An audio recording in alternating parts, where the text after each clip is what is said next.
World leaders are gathering in Rio de Janeiro for the Earth Summit on Sustainable Development. They're meeting 20 years after the first meeting there on environment and development issues. For many, it represents 2 decades of missed opportunities and little progress dealing with climate change. Aid organisations suggest 300,000 people die each year due to the effects of global warming. According to the UN, 11 of the past 12 years have been the warmest on record since 1850. Our reporter Ray Colgan and cameraman Colin Hand travelled to Kenya, where farmers are already struggling to cope with the consequences of climate change. The people of Tharaka are farmers. They work hard at it. The climate is harsh, but they've been able to get by. Having enough food depends on enough rain arriving at the right time. The district has already had its main rainy season. At first glance, it's difficult to imagine that water is in short supply. But if you look carefully, there's already signs of problems ahead. Where we're standing now is normally a temporary river for 2 months after the annual rains. This year, it dried up in just half the time. It's a pattern that farmers like Patrick have noticed for years.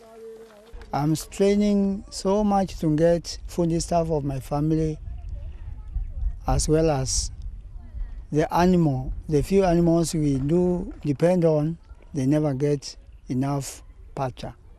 Life is becoming more and more of a struggle. David says the millet crop is likely to fail because there hasn't been enough rain this year. It's happened a couple of times in a row. He says he's too old to leave the land and he's not sure what he can do. Communities are really worried because the trend is actually worsening. It's worsening. We used to have a difference of like 1 or 2 years, but then you realize it's kind of, the drought now becoming cyclic. Rainfall shortage, rainfall reliability is becoming a continuous pattern these days. Trokra has studied farming families in this area. A 20% drop in rainfall means the amount of surviving livestock has halved. A flock like this one belongs to an extended family. It's really time that people have to start treating climate change with the urgency it deserves.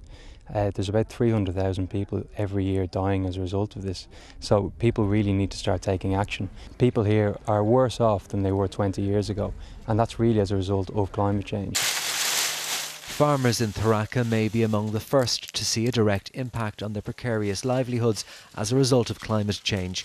They say they're sure of the cause. They've had to change the way they farm. They might be among the first to suffer, but they feel without a real effort to tackle global warming, they're unlikely to be the last. Ray Colgan, RTE News, Tharaka in Kenya.